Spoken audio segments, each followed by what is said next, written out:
Hi friends, ही भाजी कोणती ही तुम्हाला ओळखली आहे? ही आहे डिंगरी किंवा मुळ्याची शेंग. सुंदर पोपटी रंगाची, कोळी, अतिशय फ्लेशी दिसणारी ही डिंगरी फेब्रुवारी ते मार्च महिन्यात मिळते. हाताने तोडून बघितली आणि जर ती सहज तुटली तर ती कोळी आहे असं समजावं. ती अशी हाताने तुकडे करता येतात किंवा विळी सुरीने पण कापू शकतो. आता ही शेंग बघा, दिसायला जरी फ्लेशी दिसत असली तरी हाताने तोडताना लक्षात येतं की ही खूप चिवट झाली, मग ही शिजत नाही, त्यामुळे ही टाकून द्यायला लागते. त्या अर्थानं ह्यातल्या तशा बऱ्याचशा डिंगऱ्या वायाही जातात. मग त्या सगळ्या नीट बघून निवडून आपण त्याचे तुकडे करून घेतले आणि स्वच्छ धुवून घेतले. आता ही भाजी तयार करण्यासाठी डिंगऱ्या तयार. मग नेहमीप्रमाणे तेलामध्ये खमंग फोडणी केली.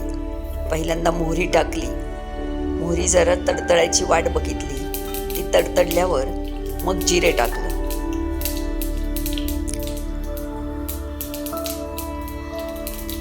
त्यावर हळद घालून आता आपण त्यात स्वच्छ धुतलेल्या डिंगऱ्यांचे तुकडे फोडणीत टाकणार आहोत.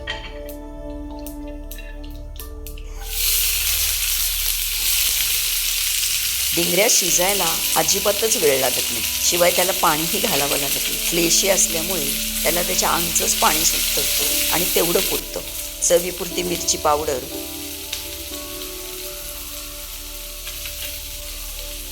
चवीपुरतं मीठ, एवढंच ह्या भाजीला पुरेसं आहे. बाकी कोणत्याही प्रकारचा मसाला किंवा इतर कशाचीही भाजीला ह्या गरज लागत नाही.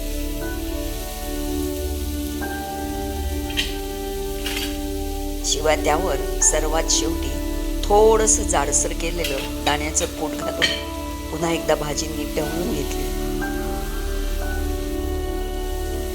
आणि जरा वाफ येण्यासाठी त्यावर आता आपण झाकण ठेवणार आहोत. फार वेळ शिजवण्याची गरज नाही. जास्त शिजवलेल्या डिंगऱ्या उलट्या फार उग्र लागतात. त्यामुळे किंचित शिजली की त्या करकरीत वाफवलेल्या अशाच डिंगऱ्या अतिशय सुंदर लागतात. आता ह्याला एक वाफ आलेली आहे. आता ही भाजी जवळजवळ तयार होत आलेली आहे. त्यामुळे जरासं आपण एकदा ढवळून घेऊ आणि गॅस बंद करू. आता ही भाजी अगदी गरम खाण्यातली मजा मात्र फार वेगळी. एकदम वाफाळती भाजी, त्यामध्ये लागणारं जाडसर दाण्याचं कूट आणि त्याला येणारा एक तो सुंदर सुगंध, ह्याच्यामुळे ही भाजी तयार झाल्याबरोबर लगेच पानात पडली पाहिजे.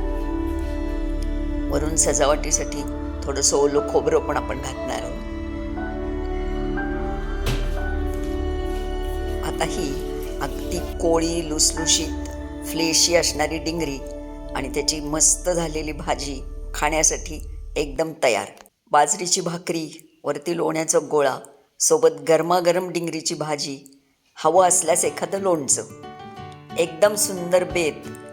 प्रत्येक सीझनमध्ये ज्या ज्या भाज्या मिळतात त्या नक्की करून बघा, खाऊन बघा.